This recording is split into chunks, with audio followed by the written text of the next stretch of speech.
tadi? Air. Narmada. Oh, itu armada. Udah suka yang manis-manis ya? Ya. Oke. Baik, hari ini kita akan belajar ya. Tapi sebelum belajar, kita berdoa dulu ya. Nanti kelas akan memimpin untuk doanya ya. Ya. Sebelum kita belajar, marilah kita berdoa menurut agama dan keyakinan masing-masing. Berdoa, mulai.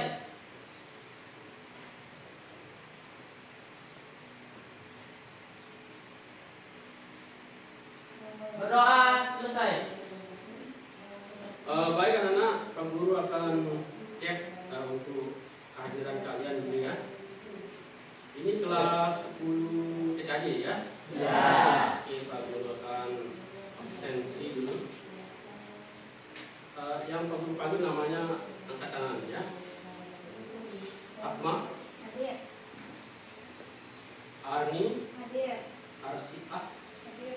Arya Agus Gunata, Hadir. Eka. Hadir. Pasti hadir semua anak-anaknya. Ya. Baik anak-anak, untuk materi kita hari ini kita akan membahas apa anak-anak? Larutan asam basa. Sudah kalian belajar di SMP? Belum. Ya kalau belum nanti kita akan tahu apa itu larutan asam basa ya. Ada yang masih ingat materi kita minggu lalu? Saya Pak, Ya silahkan siapa gitu? tentang larutan elektrolit dan larutan non-elektrolit. Oke masih ingat ya. Ya. Jadi pelajaran yang lalu itu jangan dilupakan ya. Ya. Diingat-ingat kembali ya, karena itu merupakan prasyarat untuk materi larutan asam basa ini. Nanti ada kaitannya ya. Oke kita akan mulai saja ya.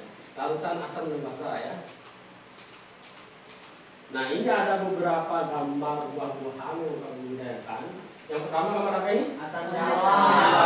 Ini Jeruk. Ini Pahit. Ya. Untuk rasanya seperti apa kalau asam Jawa itu? Asam. Kalau jeruk? Manis. Manis, asam ya. Kalau Ya. masih anu asam ya. Ya. Kalau pare? Pahit. Kalau durian? Manis. Enak, manis enak. Ya, sekarang kalian pertanyaan ya.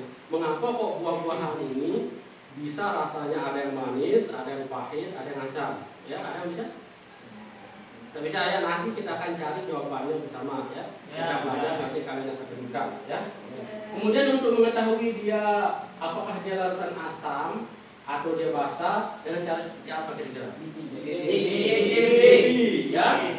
Kalau dicicipi misalnya kalau asam ini dia asam atau basa? Asam. Asam. Kalau jeruk? Asam.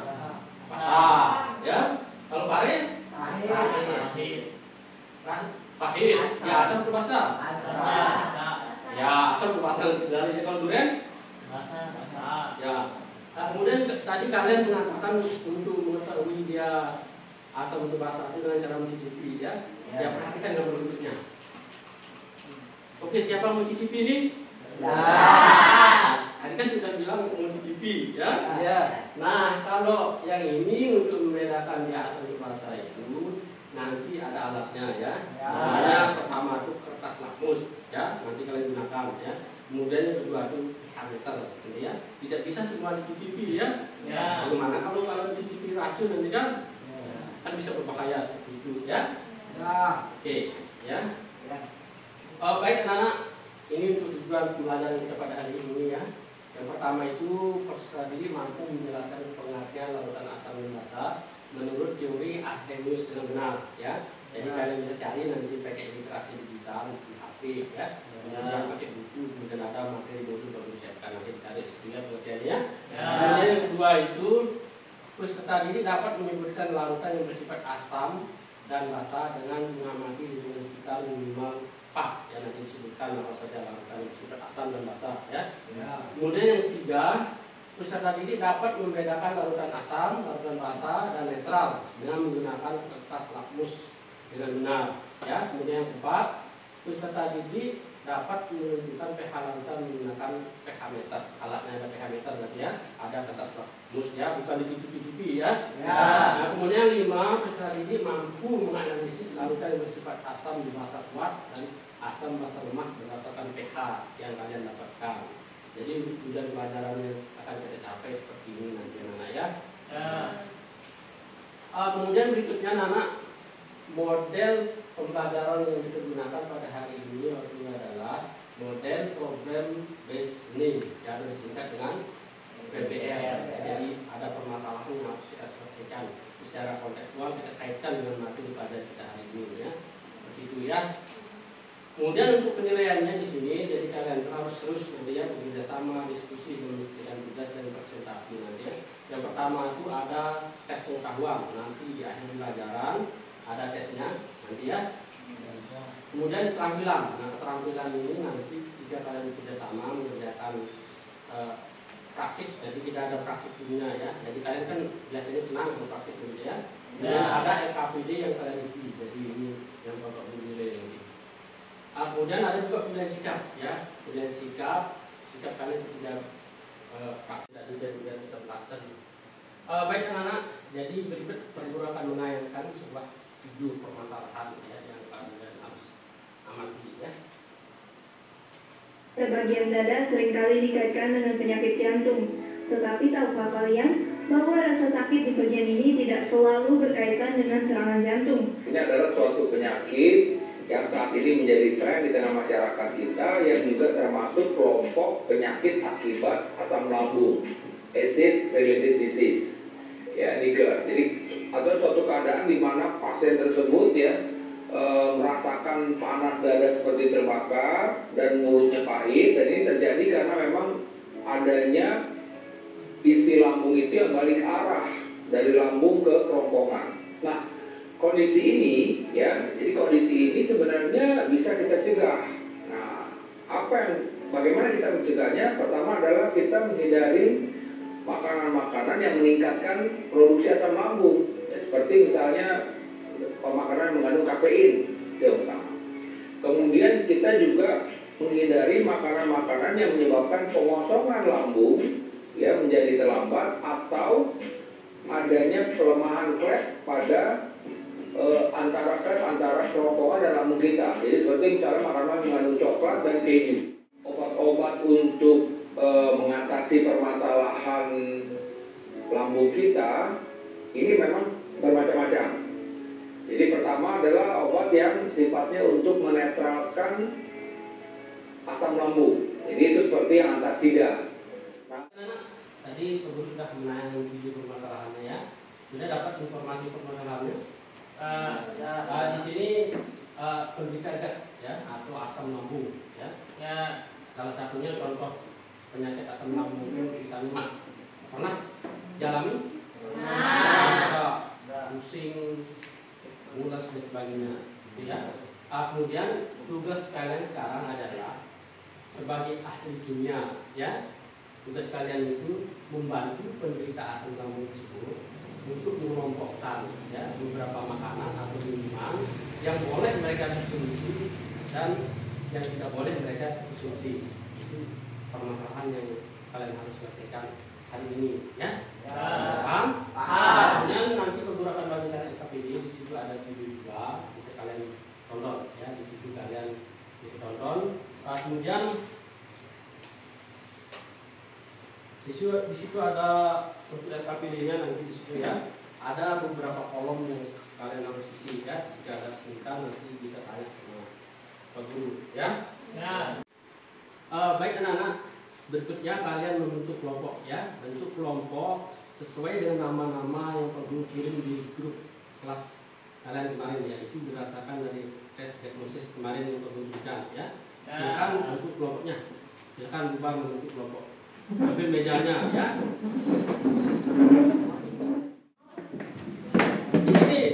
Di sini Pak, ada di sini. Ya, di sini benar. Kelompok 2.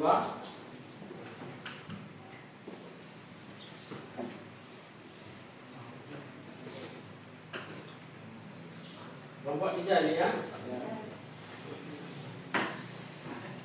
Oke, silahkan dibuka LKPD-nya.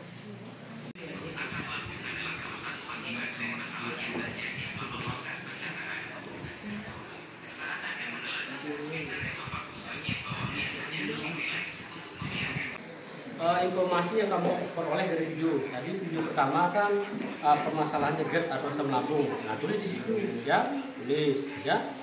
Tuh, ya. Paham? Kemudian yang kolom kedua, untuk kolom yang kedua, udah paham juga isinya? Nah, yang kolom kedua ini. Kolom kedua, ya itu. Nah, di situ di kolom pertama kan asam lambung, ya. Di kolom kedua itu senyawa apa, ya? Senyawa apa kamu cari, ya? Googling, ya. Senyawa apa di situ kandungan asam lambung itu. Zat kimianya apa, ya? Apalagi, ya. Orang mesti terpilih. Ya.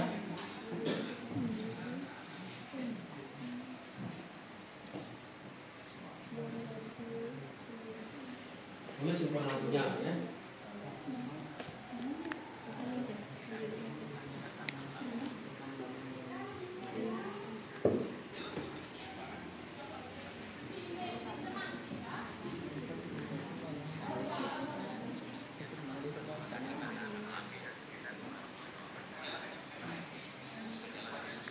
Ya, informasi dari video itu kamu dari video pertama tadi kan ada asam lambung, itu kan informasinya ditulis. Kemudian situ ada apa lagi? Tadi yang diminum obat apa itu tadi? Obat antasida, ditulis antasida. Cari senyawa yang ada di antasida itu apa? Tidak, tinggal di googling, kan? Itu ya, antasida. Apa lagi? Ya, ya antasida. Kemudian di antasida itu zat apa, senyawa apa yang ada, ya, tinggal di cari. Nah, ini kan jadi googling ini, ya.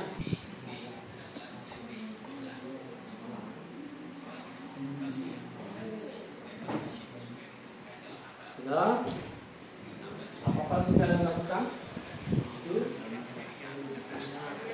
Ya, ditulis semuanya, ya. Ya. Ada ketemu itu di sini.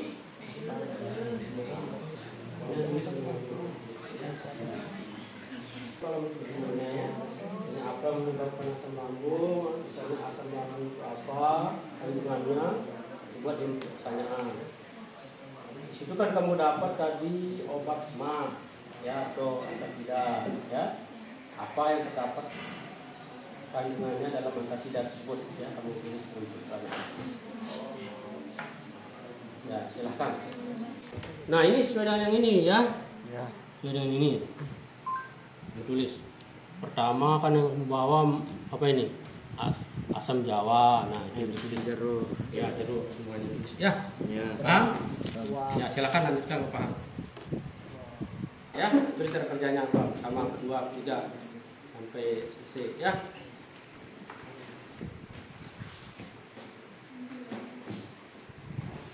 Paham? Ya, silakan tulis cara kerjanya.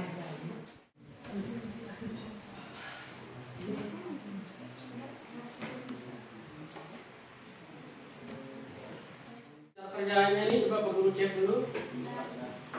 Cara kerja Latihan bahan kelompok 1 sudah bagus.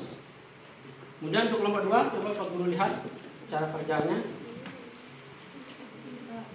Ya, sudah bagus, tinggal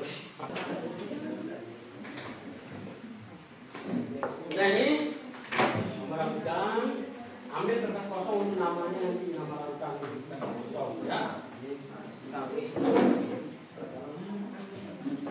Yang ini juga ada semuanya. Ini kertas kosong tulis nanti nama-namanya, ya. Tulis namanya di sini, ya. Kelompok 3 ambil. Ini hierarki. Langsung lupa. Ya, langsung lupa. Kopi. Siapa mau kopi nih? Ya. Kopi lupa. Sedikit. Oh. Ya. Kopi. Kerjasama mana? Kopi.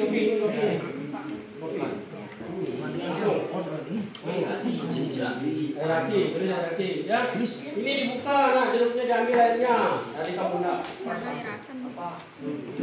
Ya, satu, tiga pakai tempat ini. Ya, diapain terus? Ya, taruh di sini, ya. Sudah ini? Nah, ini ambil. Bukan digerus satu-satu. Lainkan tempatnya. Mereknya kan lain tuh. Ya, mereknya ini juga. Ya. Silakan digerus taruh situ. Ya. Lainkan.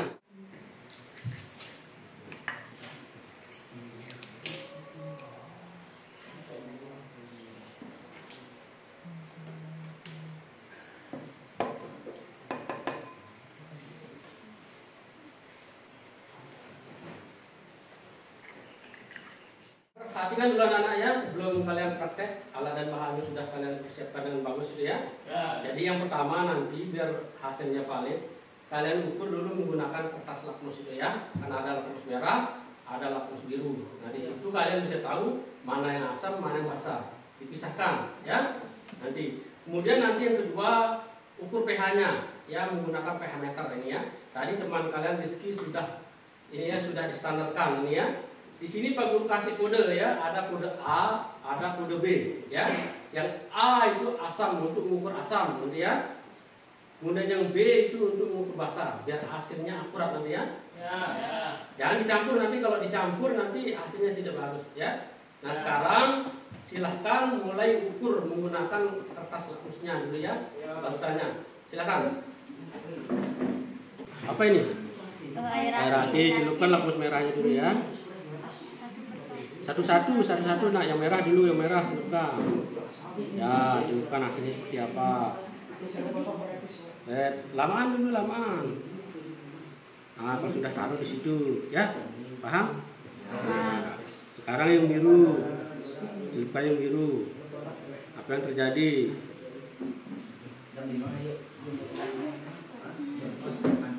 Santai, jangan gemeteran.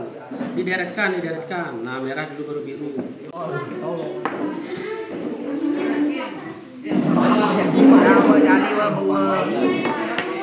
Asam.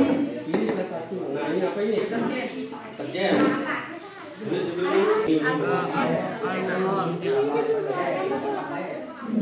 Asam itu basah di merah. Biru ya, merah. Ya, sudah mau cek semua nih. Apa yang mau tulis pertama dulu? Oke, yang buka ini. Jeruk kan? Jambu mete.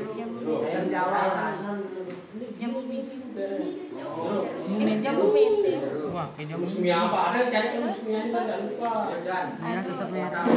Kalau warna yang kamu cari tadi, cabut susu. Merah tetap merah. Hanam teman Hanam.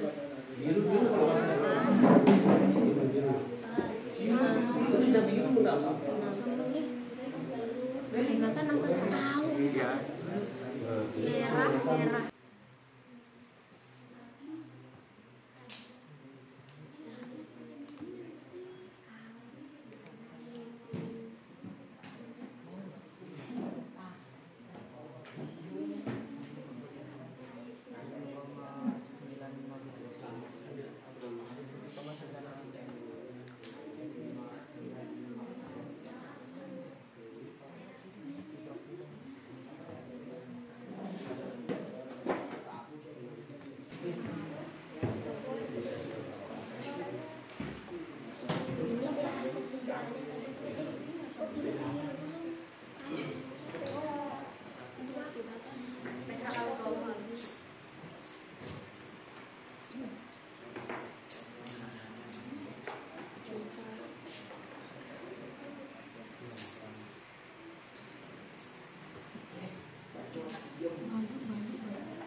Asam klorida itu ditambah dengan andesida, diukur sup. Ya, berapa pH-nya? Berubah berapa? Jadi berapa itu?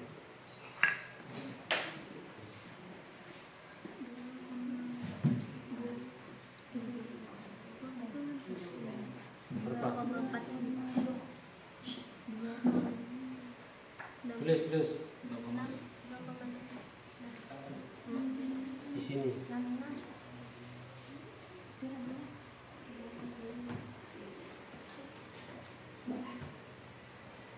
Berdiri. Langsung agak cepat ya.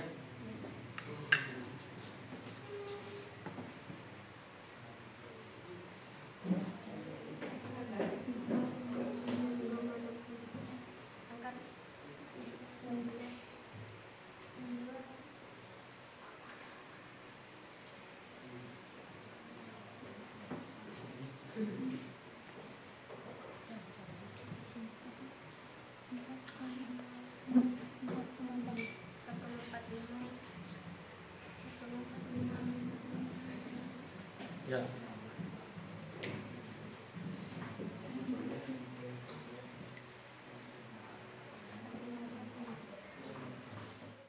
Kalian akan presentasi ya, kelompok mana yang mau presentasi?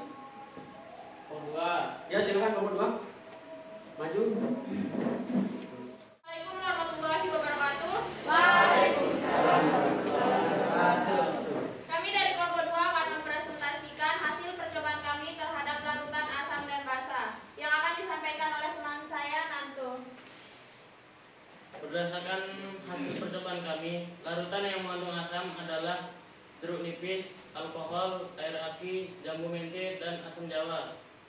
Dan larutan yang mengandung basa adalah pasta gigi, deterjen, koda, dan fama. Selanjutnya asam lemak adalah pisang, semangka, dan asam kuat ada asam jawa dan air aki. Dan basa ada antasida, obat mah, dan pasta gigi. Selanjutnya Junita. Makanan yang disarankan yaitu pisang, semangka, apel, anggur.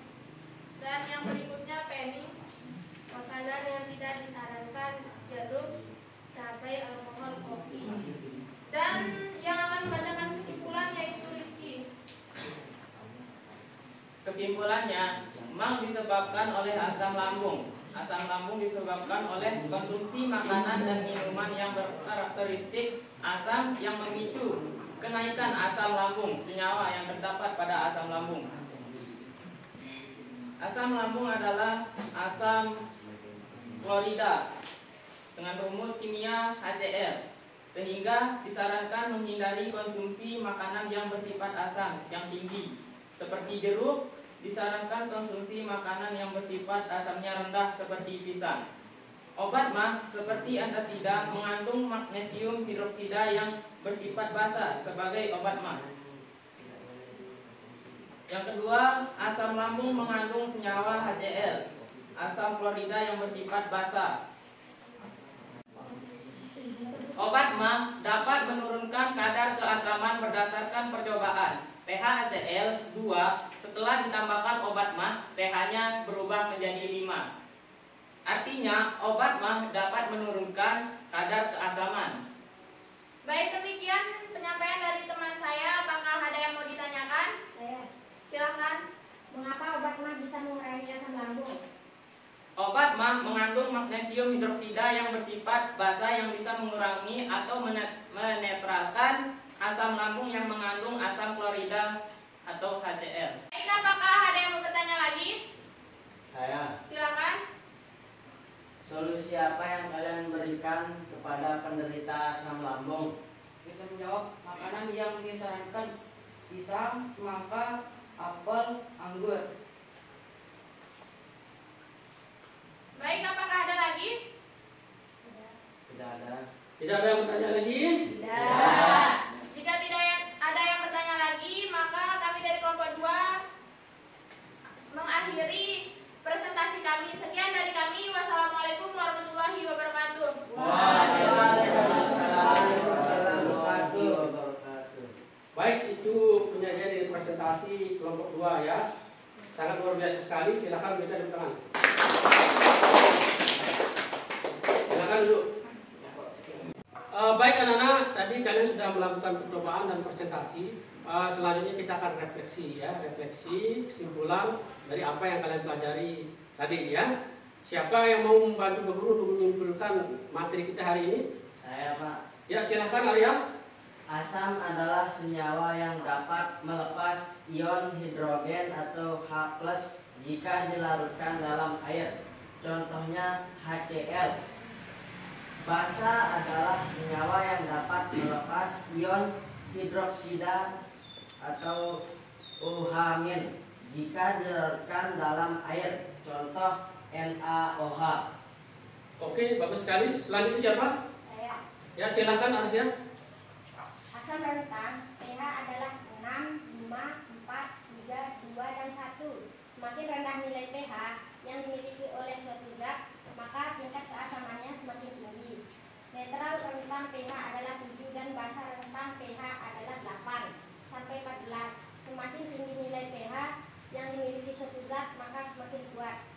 Oke, siapa lagi? Saya, Pak. Oke, silakan Devi.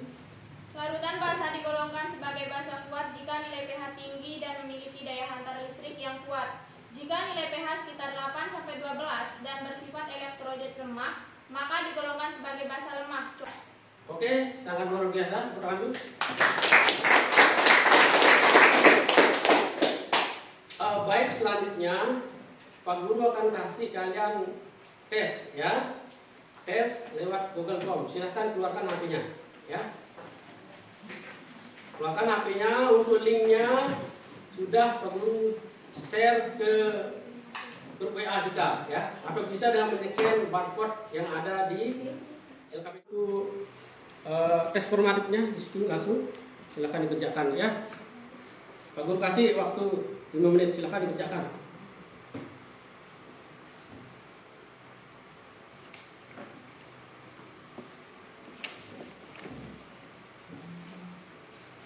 Setelah dikerjakan, jangan lupa dikirim, ya. Dan nilainya langsung masuk nanti. Dibaca dulu dengan teliti, pelan-pelan, baru dijawab, ya.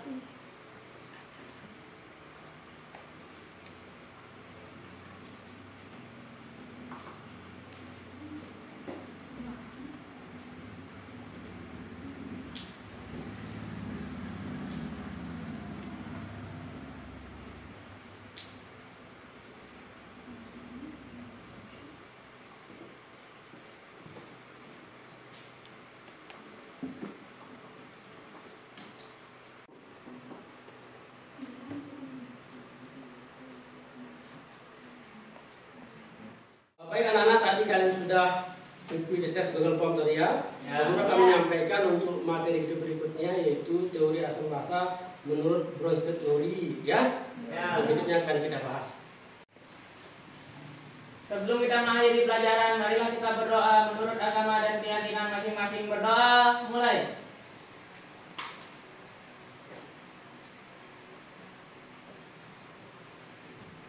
Berdoa, selesai. Siap.